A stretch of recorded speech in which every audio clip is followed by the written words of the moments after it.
Vamos el día de hoy a continuar nuestro estudio de la palabra del Señor.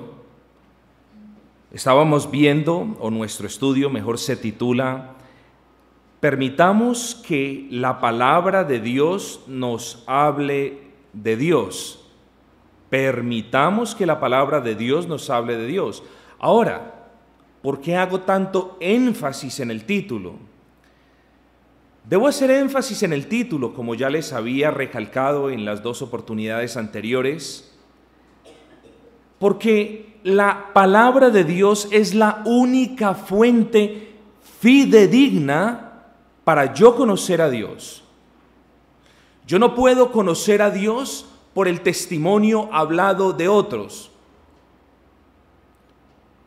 Y entonces, pensemos en lo siguiente. Una persona le dice a la otra, Dios es muy grande, Dios es maravilloso, Dios es así y Dios es de esta manera. Y eso puede ser como si le estuvieran hablando en otro idioma a la persona. Porque el testimonio de una persona ya viene contaminado, por así decirlo, con su pecado. Entonces, por muy legítimo que sea nuestro testimonio, nosotros no tenemos el poder para convertir un alma. Ahora, que el Señor nos use para ese propósito, sin lugar a dudas, por supuesto, pero no está en nosotros el poder para convertir un alma. Nuestra palabra no tiene poder. La palabra del Señor tiene poder. Nuestro conocimiento es limitado. La palabra del Señor tiene todo el conocimiento que es relevante para nosotros. Imagínense ustedes todos los libros de todo el mundo. Y ustedes ven, en la casa de los abogados hay libros de leyes. En la casa de los científicos hay libros de física, de química. En la casa de los médicos hay libros de anatomía, hay libros de medicinas. Pero nosotros, ¿por qué estamos interesados en conocer lo que hay en la casa del historiador? ¿Son libros de historia? No, es información irrelevante para nosotros. Puede que sea relevante para la profesión, pero para nosotros como creyentes, la autoridad está en la palabra del Señor. Decíamos que la palabra de Dios nos hable de Dios, porque la palabra del Señor es perfecta. Vamos a ver ya unos atributos. Decíamos también que hablábamos un poco del canon de las Escrituras y hoy comenzamos, digámoslo así, nuestro estudio bíblico diciendo cuáles, o no cuáles, pero por qué hay unos libros que están en ciertas Biblias que nosotros, los evangélicos, no los incluimos en nuestras Biblias. A esos libros se les llaman los libros apócrifos, es decir, los libros escondidos. Mucho cuidado en llamarlos deuterocanónicos. También se les llama deuterocanónicos, pero tenemos que ser muy cuidadosos, porque si le llamamos deuterocanónicos, estamos diciendo que es el segundo canon. Y no hay segundos cánones. Hay un solo canon, una sola regla. Por eso les llamamos, y no despectivamente, les llamamos apócrifos. Son libros oscuros. Son libros que teológicamente hablando no llevan la misma corriente del resto de la palabra del Señor. Son libros que no se conforman al canon. ¿Se acuerdan lo que veíamos hace una semana del canon? Es esa regla. Son libros que no se conforman al canon. ¿Por qué no se conforman al canon? Podríamos quedarnos toda la noche hablando de eso. Vamos simplemente a hacer sencillo este estudio y espero que por la gracia del Señor ustedes lo puedan absorber. No se conforman al canon porque simplemente no fueron inspirados por el Dios de la Biblia. Uy, pastor, usted me está diciendo de que hay unos libros en ciertas Biblias de ciertas religiones que no están en las Biblias de los evangélicos, que esos libros no los inspiró el Señor, esos libros no los inspiró Dios. Esos libros apócrifos los podemos considerar como un libro común y corriente. No podemos negar que existen porque históricamente hablando están allí, existen. Pero lo que sí decimos tajantemente es que no son de autoría divina. Y ahora yo les quiero hacer una pregunta. ¿Por qué yo les estoy enseñando a ustedes a que ustedes se paren firmes a decir esos libros no son de autoría divina?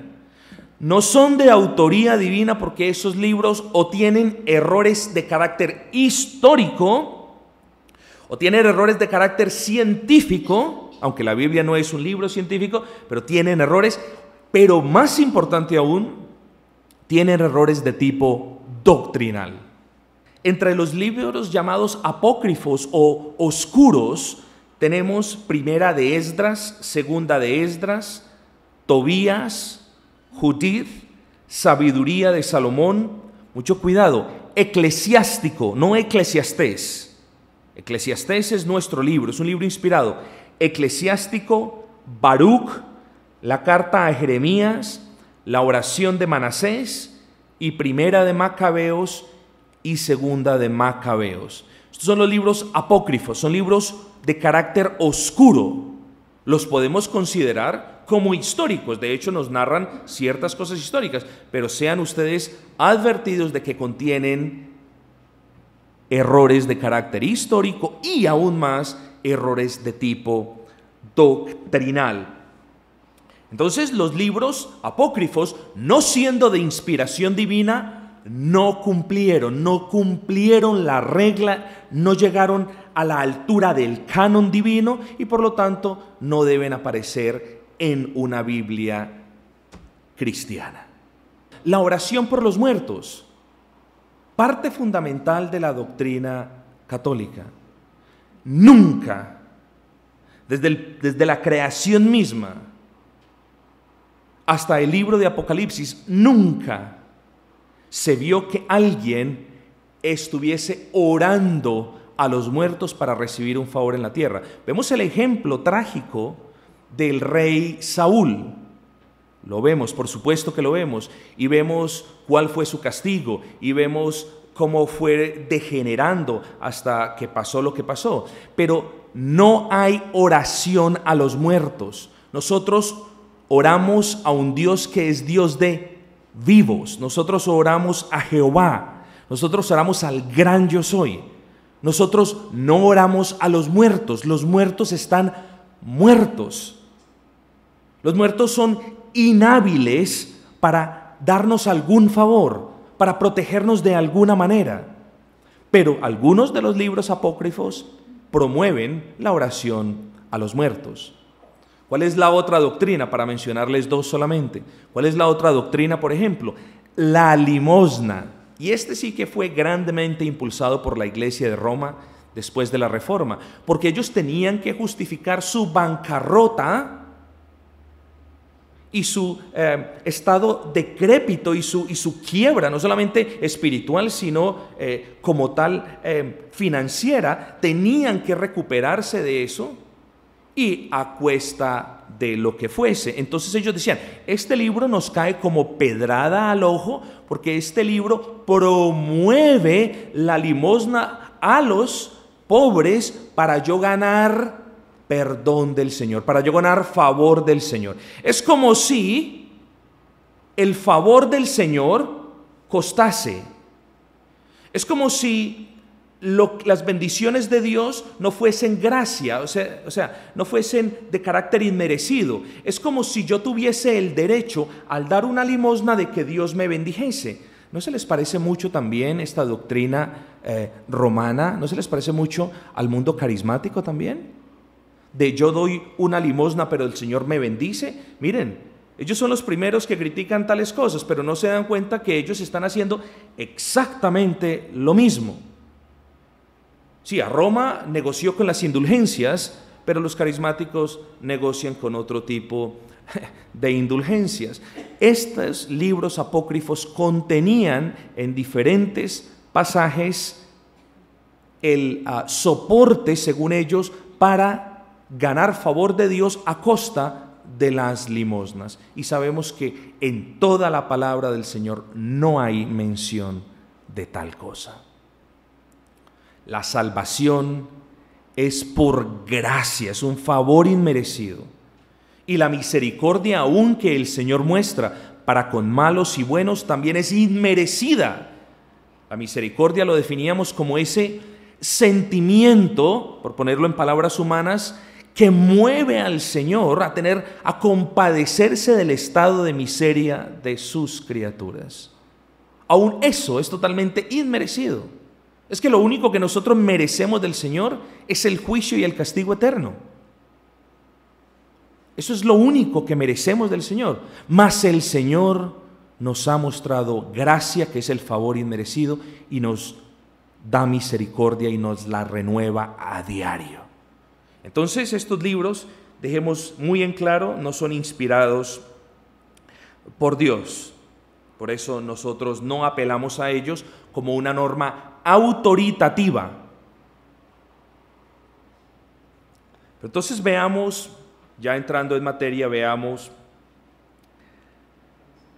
los atributos de la palabra del Señor. ¿Qué son los atributos de la Biblia? Podemos decir que los atributos son las perfecciones, podemos decir que los atributos son las características descriptivas de la Biblia, podemos ser las características innatas de la palabra del Señor. Podemos decir que los atributos de las Escrituras son aquellas características que describen las Escrituras. Entonces, entre los atributos o entre las características de la Biblia, tenemos la autoridad de la Biblia. Tenemos la veracidad de la Biblia. Tenemos la inerrancia de la Biblia. Tenemos la claridad de la Biblia. Tenemos la sencillez de la Biblia, tenemos la necesidad de la palabra del Señor, de la Santa Biblia, y tenemos la finalidad. Creo que no vamos a poder verlas todas en su extensión, porque el propósito de este estudio bíblico como tal no es la doctrina de la bendita palabra del Señor, sino es que las Escrituras nos hablen de Dios. Pero teníamos que empezar por la palabra del Señor, teníamos que empezar por las Escrituras, porque nosotros debemos saber qué son las Escrituras. Entonces ya hablamos en los últimos 2 miércoles de aspectos técnicos, vamos a ver las características innatas de la palabra del Señor. Entonces el primer atributo que nosotros estudiaremos es la autoridad de la palabra del Señor. La autoridad. No hay otro atributo u otra característica más importante que la autoridad de la palabra del Señor. Y habiendo dicho eso, no hay entonces otro atributo que sea tan atacado en los tiempos en los que vivimos, como es el de la autoridad de la palabra del Señor. Hoy en día la palabra del Señor se ha convertido como un libro de referencia. Hoy en día la palabra del Señor se ha convertido como un hermoso libro que contiene grandes verdades, que contiene grandes hechos históricos, pero no se le da el título de libro autoritativo. Y queridos amigos y hermanos, yo les hago una advertencia solemnes. Cuando alguna persona niega la autoridad de la palabra del Señor, yo quiero que ustedes en palabras sencillas entiendan que la persona está negando la autoridad misma de Dios. ¿Cómo me atrevo yo a decir que alguien que niega la palabra del Señor está negando la autoridad misma de Dios? Vamos a respondernos esa pregunta en segunda, esa la leímos y la hemos leído quizás ya 2 o 3 veces en las últimas 2 semanas. Vamos a leer segunda de Timoteo 3:16. Recordemos la pregunta: ¿por qué aquel que niega la autoridad de la Biblia está negando la autoridad de Dios? Vamos a ver. Toda la Escritura es inspirada por Dios y es útil para enseñar, para redarguir, para corregir, para instruir en justicia, a fin de que el hombre de Dios sea perfecto y enteramente preparado para toda buena obra. Pues enfoquémonos en la primera parte del versículo 16. Toda la Escritura, toda la palabra del Señor es inspirada por Dios. Estoy diciendo, por lo tanto, que el Señor mismo, en cierta manera, es el único y exclusivo autor de la Biblia. Bien, el Señor utilizó, inspiró a hombres imperfectos, como ya lo veíamos, para comunicar algo perfecto. Es imposible, por lo tanto, y yo les voy a hacer un par de aclaraciones. Es imposible, por lo tanto, que Dios se haya equivocado porque, y esto no es un argumento circular, presten atención, porque a ustedes alguna vez les va a tocar quizás defender este punto. No es un argumento circular. Un argumento circular es el que depende de otro argumento que uno usa como bases para explicar un punto. Entonces, llego a este punto, pero este punto depende de este, y este a su vez depende de este. No, nosotros no caemos en un argumento circular al defender la autoridad de la palabra del Señor por un solo hecho. El hecho es el siguiente. El hecho es que nosotros, por la gracia de Dios, hemos creído, digámoslo así, en este versículo. Toda la Escritura fue inspirada por Dios. Toda. Nosotros, cuando el Espíritu Santo nos sacó del mundo y nos cambió y quitó nuestros corazones incrédulos de piedra y los convirtió y los transformó, nosotros en ese momento creímos la Escritura. Está bien, no la entendíamos y aún no entendemos varios pasajes, pero sabemos ya por una obra. Esto yo no los quiero enredar. Les voy a hacer muy sencillo. Nosotros creemos en la Escritura es por fe, porque no hay ningún argumento humano que pueda probar la existencia de Dios. Dios le revela o se revela a sí mismo a quien Él quiere. Por lo tanto, no hay argumento humano que yo pueda utilizar para convencer a alguien de la existencia de Dios. No lo hay. Yo no puedo hablar con una persona, hablarle muy hermoso, hablarle muy de conocimientos de la palabra y que esa persona diga, ahora sí creo en Dios. Eso no va a suceder nunca. De la misma manera, no podemos nosotros tener argumentos, no los hay, para hablar con una persona natural, inconversa y decirle, la palabra del Señor, ¿sabes? La palabra del Señor, toda es inspirada por Dios.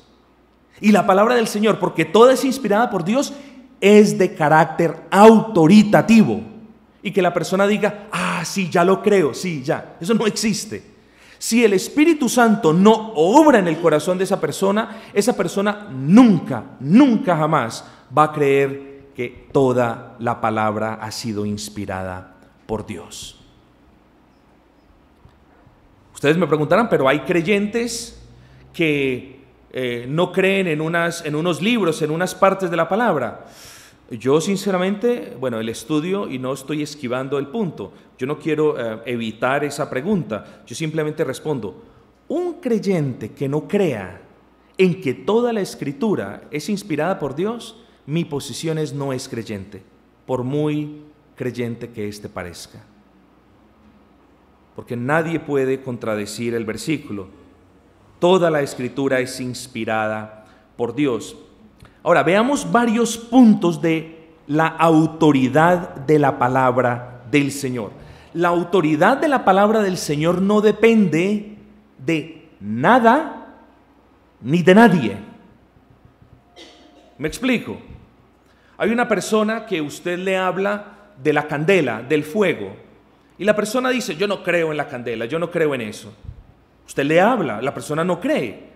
Pero bueno, más adelante, cuando la persona conoce la candela y se quema, el hecho de que no crea que la candela quema no le va a evitar que la candela le queme.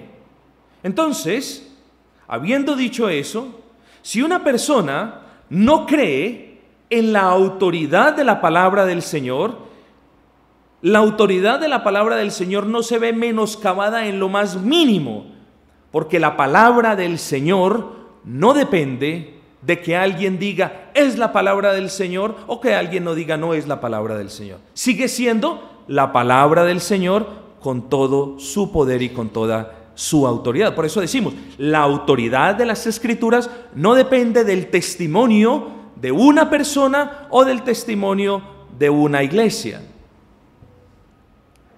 La palabra, la autoridad de la Biblia depende única y exclusivamente de Dios.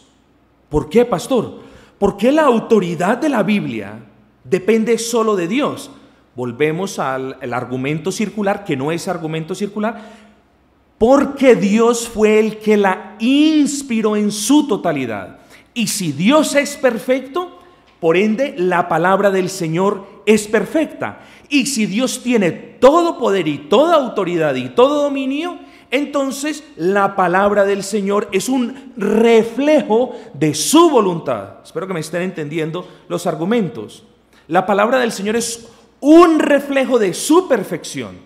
Por lo tanto, al ser y al hablar y al nosotros creer en un Dios perfecto, también decimos la palabra del Señor es perfecta. Si nosotros decimos la palabra del Señor no tiene autoridad para gobernar mi vida, lo que estamos diciendo es Dios no tiene la autoridad para gobernar mi vida.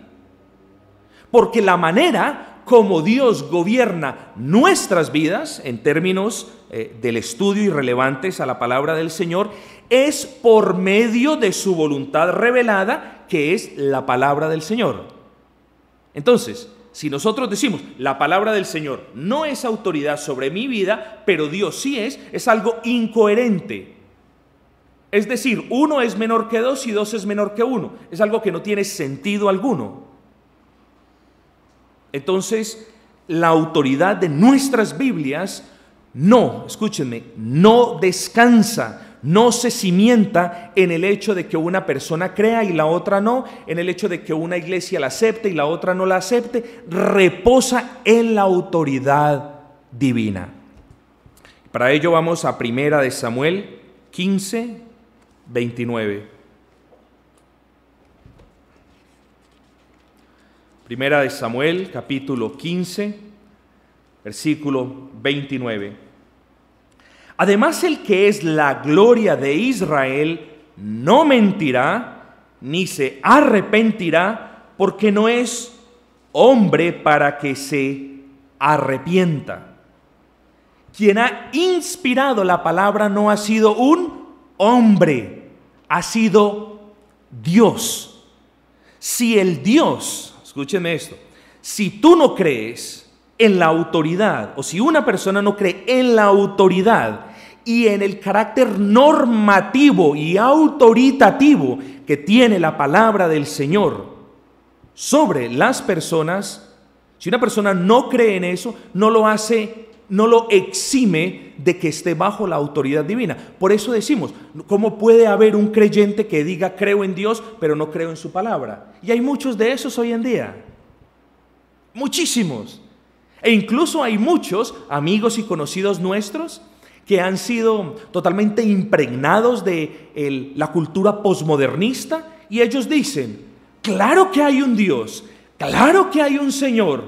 No importa la palabra del Señor, eso está plagado de errores. No, defendamos con ahínco y con certeza que la palabra del Señor es perfecta. Si nosotros cedemos, una vez más, si nosotros cedemos ante el argumento de que la palabra del Señor no tiene autoridad, estamos pecando gravemente contra un Dios que es omnipotente y que tiene toda autoridad sobre dominios, sobre principados, sobre potestades y sobre nosotros.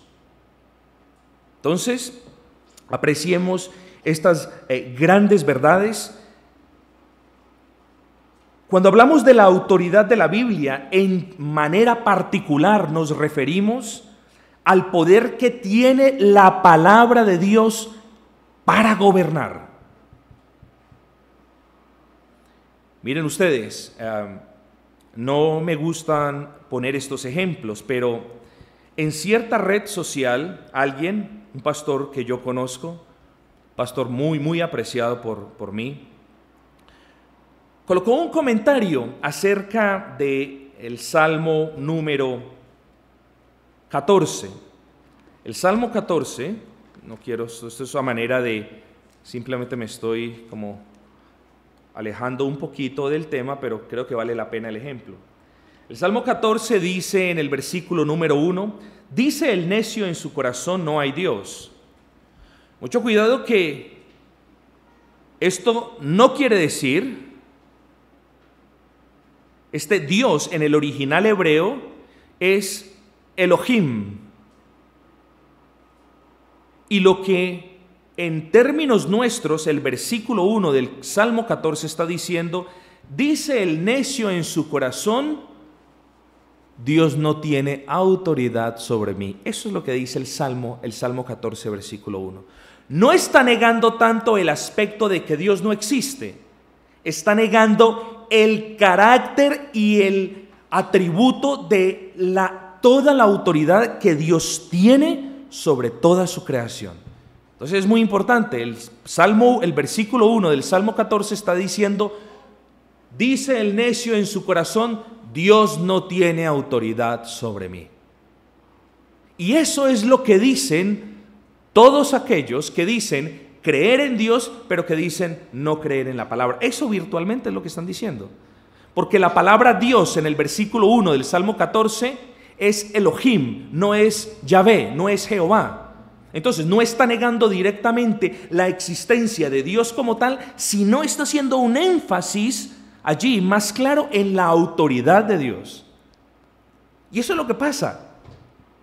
Todo el mundo dice que existe Dios, ¿o no es así? Pero nadie se quiere someter a la autoridad de Dios. Es lo mismo. Nosotros no podemos tener un Dios perfecto y un Dios de autoridad y una palabra que sea mediocre y que no tenga autoridad. Eso no existe. Gracias al Señor tenemos una palabra que es de carácter autoritativo y que es de hecho la norma de vida, el manual de vida inspirado por Dios para nosotros. Y yo les pongo un ejemplo que ya está muy trillado. Yo solamente pongo este ejemplo. Piensa tú en lo siguiente. Tú compras un electrodoméstico. Lo has soñado por mucho tiempo. Te ha costado una gran cantidad de dinero. Quizás te has endeudado por tenerlo. Y el electrodoméstico, tú ya sabes que es un poquito complicado de manejar. El electrodoméstico trae un manual de instrucciones. Tú no puedes, te recomiendo, tú no puedes usar el electrodoméstico basado en el uso de otra persona. Tú debes leer el manual de instrucciones. Es tu responsabilidad leerlo. Si tú no lo lees, de hecho estás violando uno de las condiciones de la garantía, porque en todas las garantías que nosotros nunca leemos, nosotros solamente se nos dañó, entonces vamos a llegar, no, en todas las garantías hay una condición. ¿Saben cuál es la condición? Que quizás ninguno de ustedes ha leído. La condición es esta, y traten de ver un manual de garantías en sus casas hoy. La garantía solamente aplica si y solo si la persona ha procedido de acuerdo con los puntos del manual. Y si la persona no ha procedido de acuerdo con los puntos del manual, El manufacturador se puede excusar diciendo, usted no cumplió el manual. Bueno, nuestro Dios no se va a excusar porque nuestro Dios inspiró su palabra, dio su voluntad, la reveló para que nosotros hoy tengamos este manual de vida. Por eso yo les insisto, y no saben, se los digo, cuántas lágrimas causan aquellos que se llaman hermanos y aquellos que dicen que este es el manual de vida, pero no lo obedecen. Esa es mi angustia como pastor. Una persona que diga, este es mi manual de vida, pero cuando me dice, no dejéis de congregaros como algunos tienen por costumbre, dice, no, esa parte no me aplica para mí. ¿Ven la inconsistencia, hermanos? ¿Ven la inconsistencia? Si este es mi manual de vida, yo lo obedezco. ¿Por qué? Porque la Biblia tiene autoridad.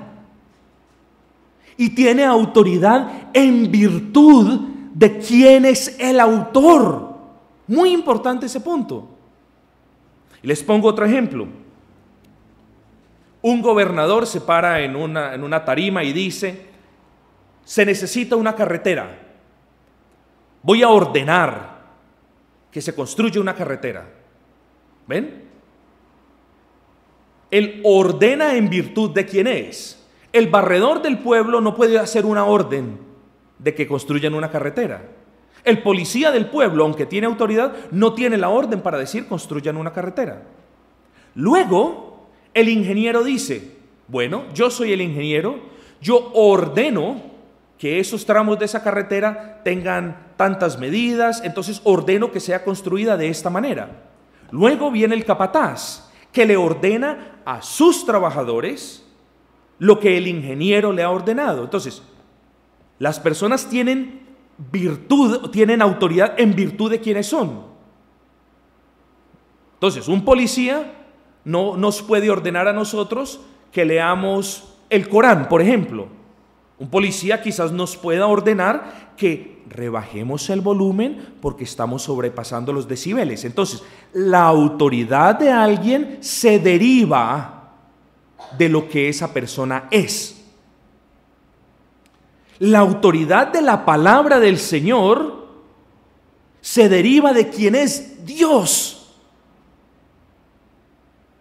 Dios es un Dios perfecto que nos ama y que nos ha dado todo lo necesario para que nosotros veamos nuestra condición, todo lo necesario para que nosotros veamos a Cristo, su gracia, su misericordia, todo lo necesario para que nos arrepintamos y todo lo necesario para que la iglesia lo honre. Por eso nosotros estamos en desacuerdo con los neocalvinistas o con muchas personas llamados cristianos liberales que dicen, yo realmente no veo en la palabra del Señor un modelo de adoración que sea de carácter autoritativo. Yo me sorprendo, yo digo, claro que lo hay. Por supuesto que lo hay. El Señor en su eterna sabiduría, escúchenme esto, nunca, hermanos, nunca hubiese dejado divagar a su pueblo a merced de sus propias ideas y concupiscencias para que su pueblo se inventara una manera de adorarlo. Dios nos dio el modelo perfecto. Este libro, las Sagradas Escrituras, son de carácter autoritativo, aún en las cosas de la iglesia, cómo lo debemos adorar, cómo debemos servirle, cuáles son nuestros deberes, cuáles son nuestros derechos mutuos. Todo nos dice la Escritura. Quítale a la Escritura el carácter autoritativo y esto es un relajo total. Ahora, la autoridad de la Biblia es de carácter final también. Y ya nos movemos hacia la conclusión, les pido que prestemos atención, es de carácter final. ¿Por qué es de carácter final? Muy sencillo. Porque nosotros no tenemos alguien más a quien apelar en caso de que no estemos conformes con lo que dice la palabra del Señor. La autoridad de la Biblia es final. Es decir, no hay otra oportunidad más de someternos sino a Dios a través de la palabra del Señor. Yo no puedo recurrir a un ente o a una persona o a una iglesia o a ningún otro espíritu, por así decirlo, para corroborar la autoridad de la palabra del Señor. ¿Por qué? Porque por encima del Señor no hay absolutamente nadie. Entonces, lo que el Señor ha inspirado es de carácter final. No hay apelación. Si a ti no te gusta una parte de la palabra del Señor, si a ti no te gusta que la palabra del Señor te diga la verdad, o te mande a hacer algo que no estás haciendo, o te mande a que no hagas algo que estás haciendo, no tienes a nadie a quien apelar. Por eso decimos, la autoridad de la Biblia es final. O como decimos nosotros, eso es y se acabó. La autoridad de la palabra del Señor es perfecta y justa, en virtud del Dios perfecto que nosotros tenemos. No hay nada injusto en la palabra del Señor. No hay nada que Él te pida en la palabra del Señor que tú no puedas hacer. No hay nada que Él le mande a la iglesia del Señor que la iglesia no pueda obedecer. Entonces es perfecta la autoridad de la palabra del Señor. ¿No es muy maravilloso que el Señor nos haya dado algo perfecto en medio de nosotros que somos imperfectos y que estamos en todo momento buscando cómo coger un atajo? ¿No es muy hermoso que el Señor nos haya dejado este legado perfecto, esta norma autoritativa? Yo les digo, hermanos, no hay cuestión más hermosa que el nosotros estar descansados, confiados, que el Dios, escúchenme, que el Dios que es verdad en todo el sentido de la palabra, porque Dios es verdad, no solamente es eternamente verdadero, es decir, ha sido verdadero siempre, es verdadero hoy en día y siempre lo será, es eternamente verdadero, sino que es infinitamente verdadero, es decir, es verdad en todo el sentido infinito de la palabra. ¿No es muy maravilloso que un Dios eternamente e infinitamente verdadero haya condescendido para con nosotros y nos haya dejado algo también perfecto? Amigos, cerremos con estos dos últimos pensamientos. Yo no sé ustedes, pero si alguien me dice a mí, oiga, Pastor César, yo le pido que usted me crea esta historia que le voy a contar. Y me dice la persona, yo le voy a contar una historia que es mentira, pero yo le pido, pastor, por favor, que me la crea. Yo no la puedo creer.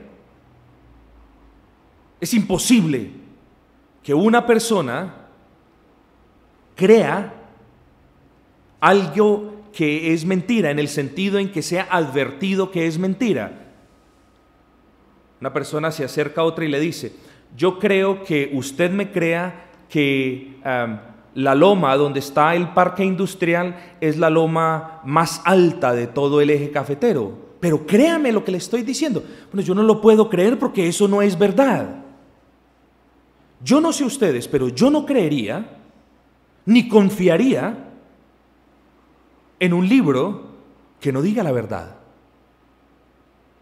Sería el peor error que alguien pudiese haber hecho. Confiar sus vidas en un libro que es imperfecto. Yo no lo haría. Yo estoy aquí frente a ustedes porque yo tengo la más firme de las convicciones de que estoy predicando de un libro que es perfecto. Y ustedes también en casa. Yo de ustedes no me arrodillaría a orar y a leer la palabra si ustedes no creyeran que esto es perfecto. Yo les hago la pregunta, ¿ustedes creen en la perfección de la Biblia? ¿Creen en la total autoridad? ¿O creen que hay unas partes que no fueron inspiradas por el Señor? Yo de verdad, yo no perdería mi tiempo creyendo en algo que no es verdad. Pero nosotros los creyentes, nosotros podemos descansar en que el Dios que es perfecto nos dejó un manual de instrucciones perfecto.